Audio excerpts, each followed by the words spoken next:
Bismillahirrahmanirrahim. Assalamualaikum warahmatullahi wabarakatuh. Hamdan laka ya Allah, salatan wa tasliman alaika ya Rasulullah. Langsung saja di sini kami akan memaparkan makalah tentang kalimat efektif dan tidak efektif. Dalam hal ini disusun oleh saya Muhammad Robi Mustafa Farfash dan Erika Tri Juraida. Langsung pada pembahasan pertama, kalimat efektif dan tidak efektif. Definisi kalimat efektif. Kalimat efektif yaitu kalimat yang mengungkapkan pikiran atau gagasan yang disampaikan sehingga dapat dipahami dan dimengerti oleh orang. Sedangkan kalimat tidak efektif adalah kalimat yang tidak atau kurang mampu menyampaikan pesan dari penulisannya dengan baik dan tepat akibat terjadinya kesalahan penulisan, tata bahasa maupun ejaan. Ciri-ciri kalimat efektif ada 7. Yang pertama, kesepadanan, kesejajaran, ketegasan, kehematan, kecermatan, kepaduan, dan yang terakhir kelogisan. Pengertian kesepadanan. Suatu kalimat efektif harus memenuhi unsur gramatikal, yaitu SPOK, subjek, predikat, objek, dan keterangan. Contoh. Oh, ini tidak usah dah, monggo dibaca sendiri. Apa ini? Terus ini kesejajaran.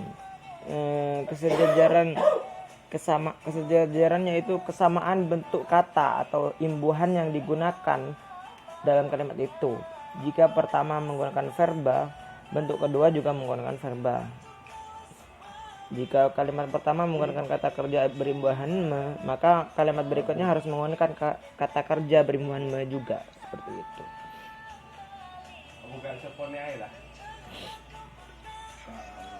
Kemudian ketegasan, suatu perlakuan penonjolan terhadap ide pokok dari kalimat.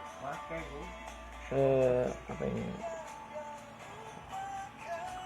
Lanjut pembahasan berikutnya. Oh, ini tidak usah ini. Kehematan, maksudnya adalah hemat dalam mempergunakan kata, frasa, atau bentuk lain yang dianggap tidak perlu, tetapi tidak menyalahi kaidah kata bahasa, seperti itu. Untuk contoh-contohnya bisa dilihat di PPT, seperti itu ya. Mana? Engkau benar seperti kecermatan. Dalam membuat kalimat efektif, jangan sampai menjadi kalimat yang ambigu, menimbulkan tafsiran ganda. Contoh, mahasiswa perguruan tinggi yang terkenal itu mendapatkan hadiah ambigu dan tidak efektif.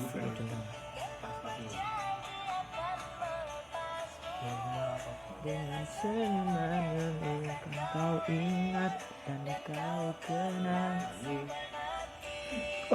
Kemudian kepaduan, maksudnya adalah kepaduan pernyataan dalam kalimat itu sehingga informasi yang disampaikan tidak terpecah-pecah.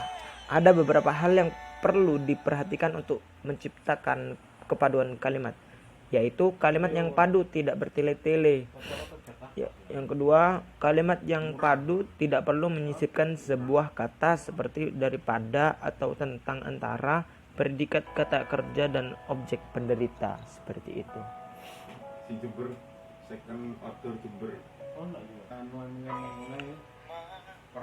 Kemudian kelogisan.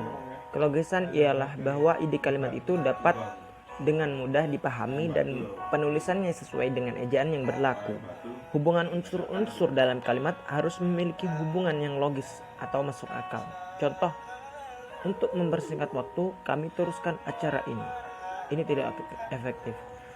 Sedangkan contoh yang efektif seperti ini.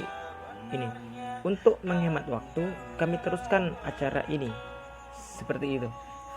Kemudian pembahasan kedua, homonim, homofon, dan homograf. Pengertian homonim adalah kata yang memiliki ucapan dan ejaan yang sama tetapi memiliki arti yang berbeda karena berasal dari sumber yang berbeda.